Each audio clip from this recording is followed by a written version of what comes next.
அனைவருக்கும் வணக்கம். இன்று நாம் பார்க்க இருப்பது சித்திரை மாத சுக்லபக்ஷ ஏகாதசி ஆகும். இதற்கு காமதா என்று பெயர். நாகலோகத்தில் லலிதன் லலிதா என்னும் தம்பதியினர் நாகராஜனுக்கு பாட்டு பாடி மகிழ்விக்கும் சேவையை செய்து வந்தனர். ஒரு முறை லலிதன் என்பவன் லலிதா என்னும் பெண்ணை மட்டும் விட்டுவிட்டு தான் மட்டும் வந்து நாகராஜனுக்கு பாட்டு பாடிக்கொண்டிருந்தான்.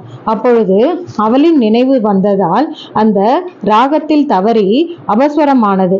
இதனால் ஆத்திரமடைந்த நாகராஜன் அவனை ராட்சசனாகும்படி சபித்து விடுகிறான்.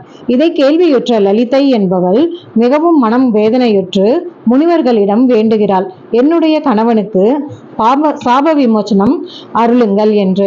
அதற்கு முனிவர்கள், இந்த சித்திரை மாத சுக்லபக்ஷத்து ஏகாதசியான காமதா ஏகாதசியில் விரதம் இருந்து அதன் பலனை உனது கணவனுக்கு தானம் செய்வாயானால் அவன் சாபம் நீங்க பெற்று மீண்டும் பழைய நிலைக்கு திரும்புவான் என்கிறார்கள்.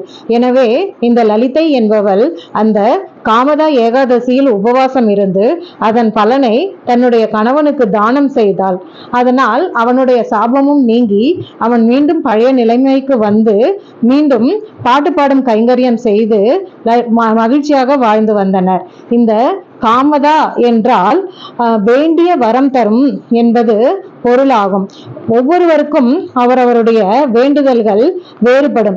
ஒருவர் தனக்கு படிப்பு நன்றாக வர வேண்டும் என்று வேண்டலாம், மற்றொருவரோ தனக்கு வேலை கிடைக்க வேண்டும் என்று வேண்டலாம், சிலர் திருமணம் ஆக வேண்டும் என்று வேண்டலாம், சிலர் குழந்தைகள் பிறக்க வேண்டும் என்று வேண்டலாம், சிலர் வீடு வாசல் வாங்க வேண்டும், வண்டி வாகனம் வாங்க வேண்டும் என்று வேண்டலாம்.